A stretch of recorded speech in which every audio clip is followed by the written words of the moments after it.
ஒரு அண்மை செய்தி வந்துள்ளது, பார்க்கலாம்.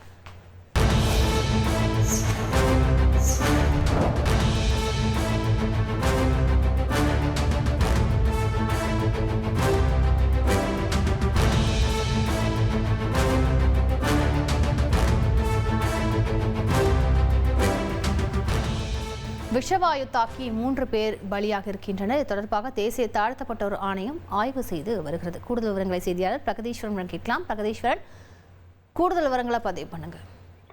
வணக்கம். திருப்பூர் மாவட்டம் பல்லடம் அடுத்த கரைப்புதூர் பகுதியில் இயங்கி வரும் தனியார் சாய ஆலையில் கடந்த 3 நாட்களுக்கு முன்பு நிறுவனத்தில் தொழிலாளர்கள் பயன்படுத்தும் கழிவறையின் செப்டிக் டேங்க் தொட்டியை சுத்தம் செய்யும் பணியில் ஈடுபட்டிருந்த போது விஷவாயு தாக்கியதில் சரவணன், வேணுகோபால், ஹரிகிருஷ்ணன் ஆகிய 3 உயிரிழந்தனர். மேலும் லாரி டிரைவர் சின்னசாமி உள்ளிட்ட 2 பேர் சிகிச்சை பெற்று வருகின்றனர். இந்நிலையில இந்த சம்பவம் தொடர்பாக பல்லடம் போலீசார் ஆலை உரிமையாளர் மீதும் பொது மேலாளர் தனபால், சூப்பர்வைசர் அரவிந்தன், விஷவாயு தாக்கி சிகிச்சை பெற்று வரும் லாரி ஓட்டுநர் சின்னசாமி உள்ளிட்ட 4 பேர் மீது வழக்கு பதிவு செய்து 2 பேரை கைது செய்திருக்கிறார்கள். மேலும் இந்நிலையில ஆலை நிர்வாகம் சார்பில் உயிரிழந்த 3 பேருக்குமே தலா 30 லட்சம் ரூபாய் இழப்பீட்டு தொகை வழங்க ஒப்புதல் அளிக்கப்பட்டு அதற்கான காசோலையும் மாவட்ட நிர்வாகத்தில் வழங்கப்பட்டது. இந்நிலையில இன்று தேசிய தாழ்த்தப்பட்டோர் ஆணையத்தின் இயக்குனர் மருத்துவர் ரவிவர்மன் சிகிச்சை பெற்று வரும் ஓட்டுநர் சின்னசாமியிடம் தனியார் மருத்துவமனையில் விசாரணை மேற்கொண்டார்.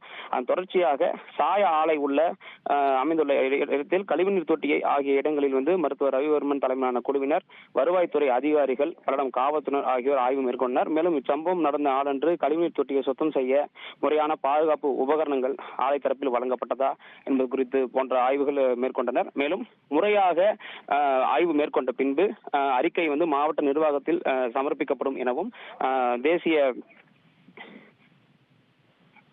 தாழ்த்தப்பட்ட ஆணையத்தின் இயக்குனர் மருத்துவர் ரவிவர்மன் தெரிவித்துள்ளார். உங்கள் தந்திவன் தொலைக்காட்சியில் CID சகுந்தலா வெள்ளிதோறும் இரவு 8 மணிக்கு காணத் தவறாதீர்கள்.